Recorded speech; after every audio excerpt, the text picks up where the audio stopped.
You drop a cup, it shatters on the floor, and then you wait. You wait for the pieces to jump back together, fly up into your hand, and become a cup again. You're going to be waiting a long time. This is so obvious that it sounds stupid to even say it. Of course broken cups don't reassemble themselves. Of course spilled milk doesn't flow back into the glass. But here's the thing that should bother you. Why not? No, seriously, why not? Because if you look at the laws of physics, all of them, the laws of gravity, electricity, magnetism, nuclear forces, every single one of them works perfectly well in reverse. Run the movie backwards and the physics still makes sense. A planet orbiting the sun? Film it, reverse it, and it's still a valid orbit.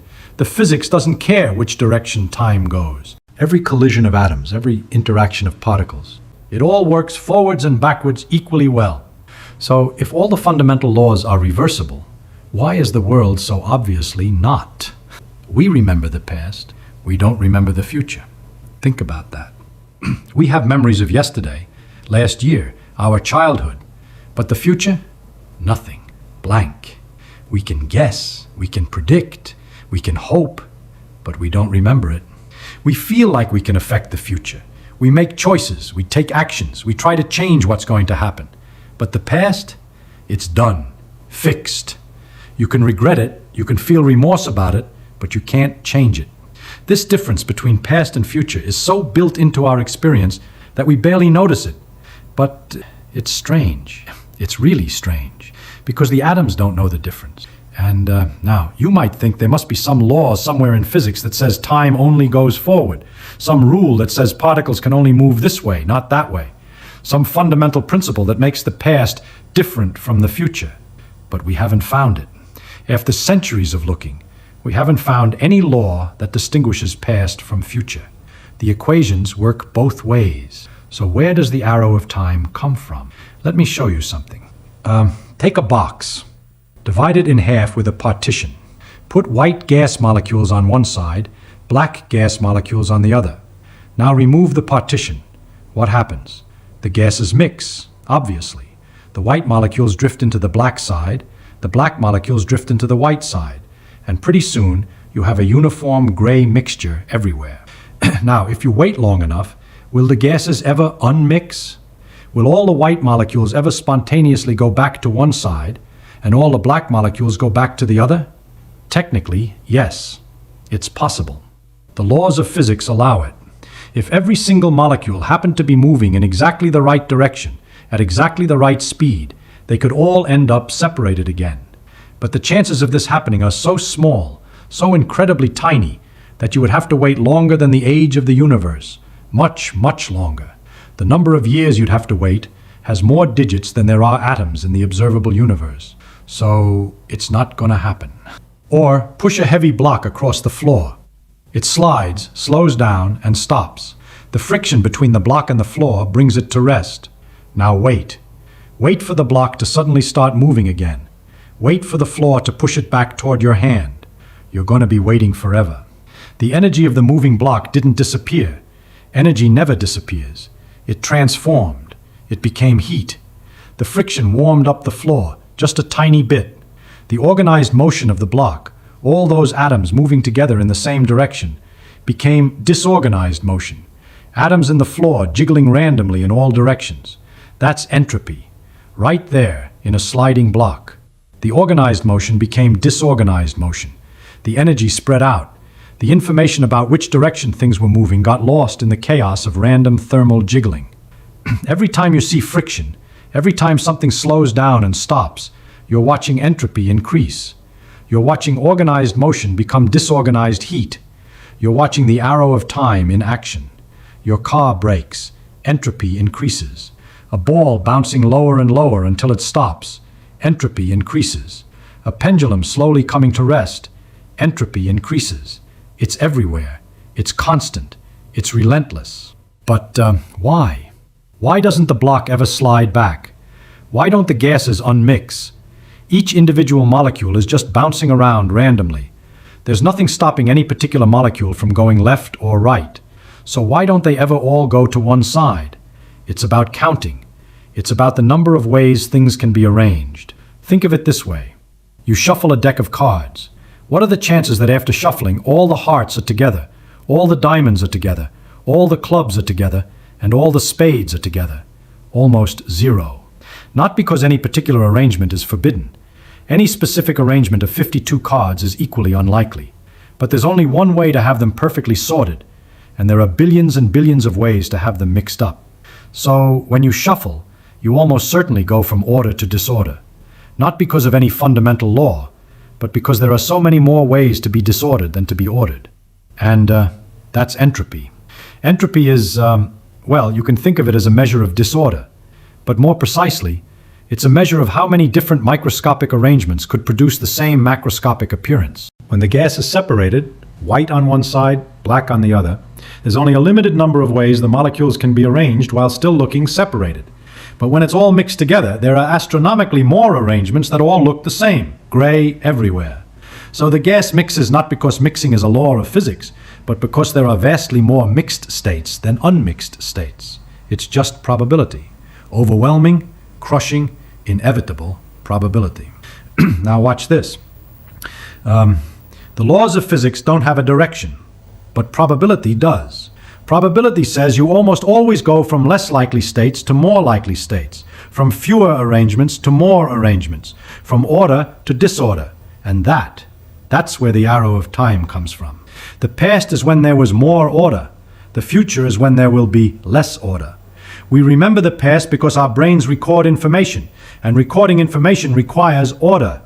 We can't remember the future because it hasn't been ordered yet. Let me put it another way. Every time you break an egg, you're increasing the entropy of the universe. The egg had order, shell intact, yolk in place, everything arranged just so. The broken egg has less order, pieces scattered, yolk spreading, chaos. Could the egg unbreak? Could all those pieces fly back together and reform a perfect egg? In principle, yes. Every atom could reverse its motion. But the chances are so impossibly small that it will never happen in the lifetime of the universe. So the egg stays broken, and time moves forward. This is profound. Really think about this.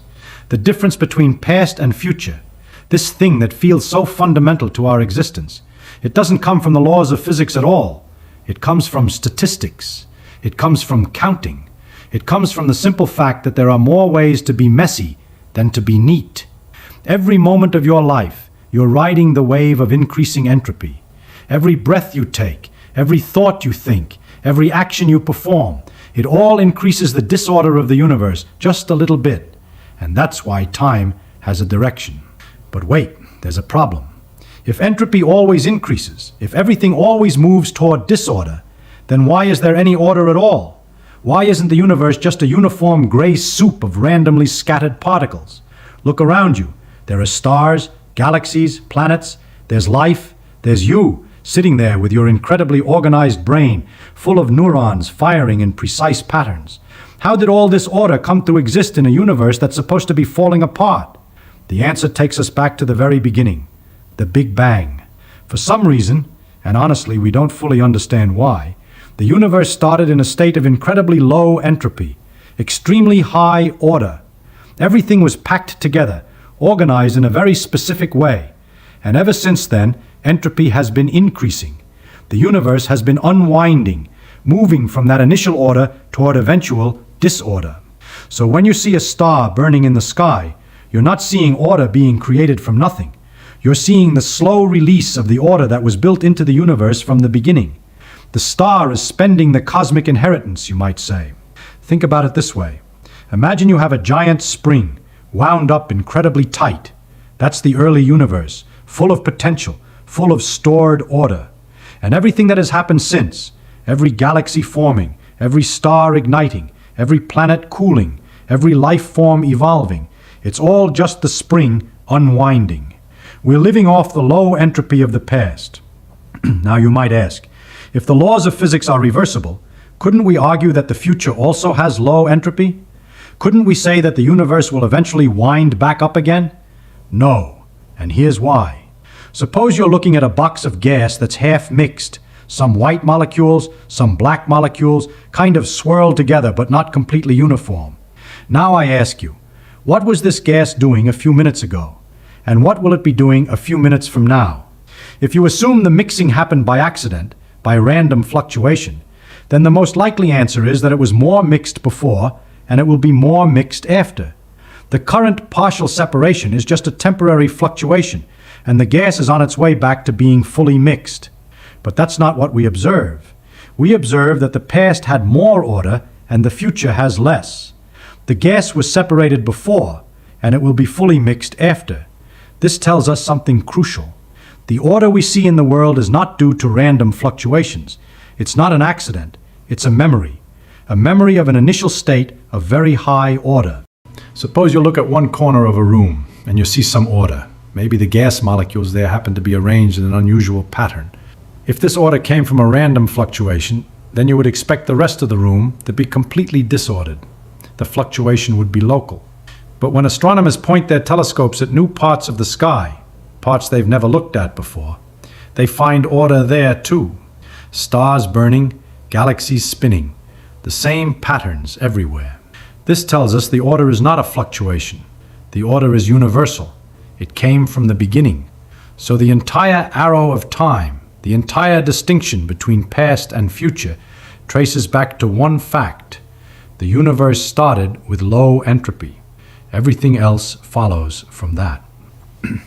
Why do we remember the past but not the future? Because memories are records, and records require order. The low entropy of the past allows records to be formed. The high entropy of the future doesn't. The whole structure of our experience, cause and effect, memory and anticipation, birth and death, it all traces back to entropy. The Big Bang wasn't just an explosion. It was an explosion of order, a release of potential. And everything that has happened since, every star, every planet, every life form, every thought you've ever had, is riding that wave of increasing entropy. We don't know why the universe started that way. We don't know what set up those initial conditions. It remains one of the great mysteries. But we do know this: the arrow of time points from low entropy to high entropy, from order to disorder, from the past to the future, and there's no escaping it. Now, people sometimes get confused. They look around and they see order. They see crystals forming. They see plants growing. They see babies being born and developing into complex adults.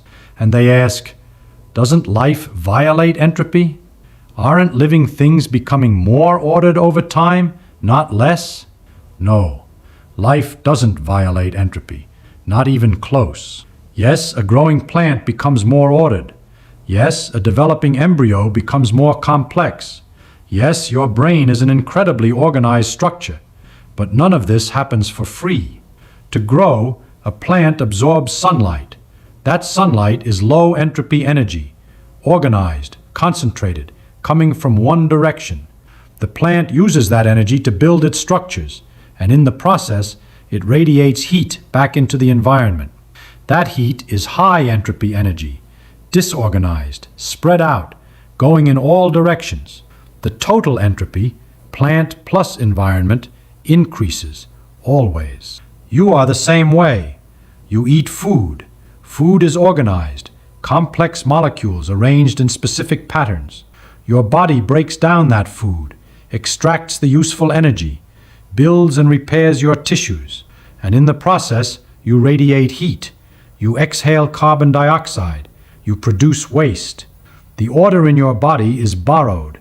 It comes from the order in your food, which came from the order in sunlight, which came from the order in the sun, which came from the order in the gas cloud that formed the sun, which came from the Big Bang. So you are not fighting entropy, you are surfing it. Life is not a violation of the second law of thermodynamics. Life is a particularly interesting way of increasing entropy. We are entropy increasing machines that happen to be conscious. Think about that for a moment. Every breath you take increases the entropy of the universe. Every thought you think, because thinking requires energy, and energy use produces heat, increases the entropy of the universe. Every moment you're alive, you're contributing to the great unwinding. But along the way, along this process of increasing entropy, you get to experience things, you get to think, you get to wonder, you get to love and create and discover. Life is what entropy looks like when it gets complicated. And the order that makes you possible, the low entropy that allows your existence, it's not just from yesterday's breakfast. It traces back through an unbroken chain, back through the food chain, back through the ecosystem, back through the formation of the earth, back through the ignition of the sun, back through the collapse of gas clouds, back through the formation of the first stars, back, all the way back, to whatever happened at the beginning. You are connected to the origin of the universe, not metaphorically, physically. The arrow of time that runs through you is the same arrow that runs through everything. The entropy that governs your life is the same entropy that governs the stars. When we study physics, we study the fundamental laws, the equations that govern particles and forces and fields. And these laws are beautiful, they're elegant, they're reversible, but they don't tell the whole story. The laws tell you what can happen. They don't tell you what does happen. For that, you need initial conditions. You need to know where things started. And the arrow of time, the distinction between past and future, comes from those initial conditions, not from the laws themselves. This is a profound distinction. The laws are eternal and symmetric. The world is temporal and asymmetric. The difference comes from history, not from physics. We often think of physics as telling us what the world is. But really, physics tells us what the world can be. The world itself, with all its complexity and history and direction, is one particular realization of those possibilities, one particular path through the space of what's allowed. Why this path? Why these initial conditions? Why this arrow of time? We don't know. Maybe we'll figure it out someday. Maybe we won't. But the question itself, the question of why the universe is the way it is, rather than some other way, that question is part of what makes physics so fascinating. We're not just cataloging facts. We're trying to understand why reality is real, why things happen, why time flows, why we're here at all. Now, some people find this depressing. The universe is winding down. Everything falls apart eventually. Every structure, no matter how beautiful or complex, will ultimately dissolve into chaos. But I don't see it that way. Think about what it means to be alive right now. You exist in this narrow window, this brief era between the ordered past and the disordered future, when complexity is possible, when stars can burn, when planets can form, when molecules can arrange themselves into living things. You are not separate from this process. You are this process. You are entropy increasing in a particularly interesting way. So when I say we're all going to the same place, I mean it literally. Every structure dissolves. Every order becomes disorder. Every complex thing eventually falls apart. Stars burn out. Planets cool. Life ends. Civilizations crumble. Eventually, given enough time, the universe reaches maximum entropy, heat death, equilibrium. Nothing more happening ever again. But don't let that make you sad.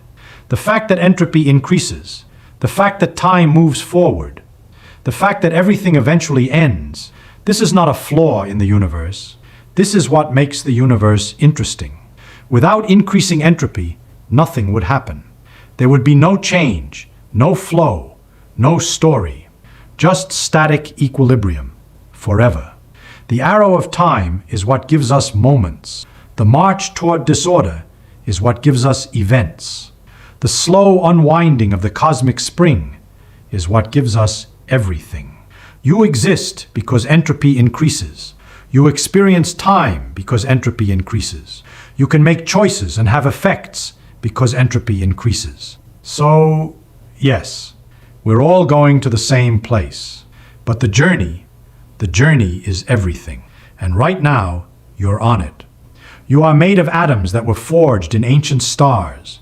You are organized by patterns that trace back to the beginning of time.